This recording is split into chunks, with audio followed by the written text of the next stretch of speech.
Anayasa Mahkemesi'nin güvenlik soruşturması hakkındaki iptal kararından sonra aynı hususta yeni bir yasa teklifi meclise cumartesi günü gelecek.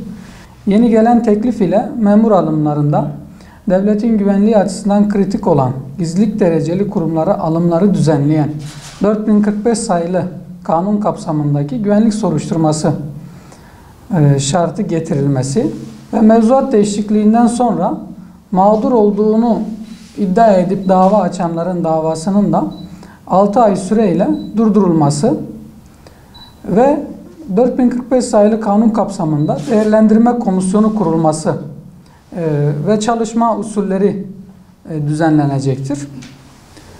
Belirtmek gerekir ki devlet memurluğu alımlarda idarenin yasal, meşru, objektif kıstaçları belirleyerek buna göre bir uygulama yapılması doğrudur. Ancak subjektif kıstaslarla duyma, tahmine dayanan tespitler ya da asıl kişinin dışında akrabalık ilişkilerini şahsilik ilkesiyle bağdaşmayacak şekilde ki elde edilen verilerle güvenlik soruşturmasının yapılması kişileri mağdur edecektir ve meşru da olmayacaktır. Geçmişte subjektif ve keyfi yaklaşımlar öyle bir noktaya varmıştı ki sivil toplum faaliyetlerinde bulunan kişilerin inancı veya etnik kökenine bakılarak mağduriyetler oluşturuluyordu.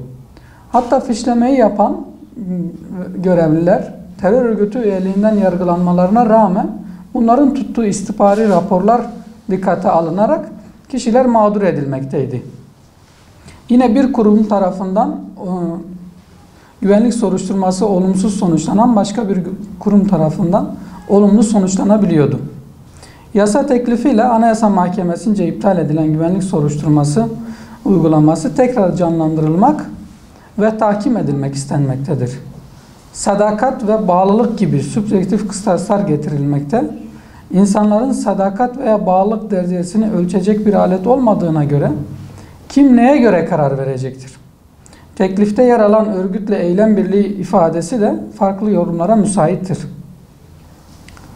Teklifle bu soruşturmaların güvenlik birimleriyle mülki idari amirler tarafından yapılacağı belirtilmekte ise de personelin nasıl bu işe ehil hale getirileceği ve subjektif kıstasların hareket edip etmeyeceği de belirsizdir.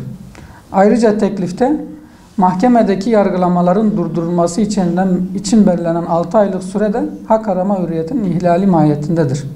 Zaten uzun zamandan beridir hak arama mücadelesi veren kişiler 6 ay daha bekletilerek bir kez daha mağdur edilecektir.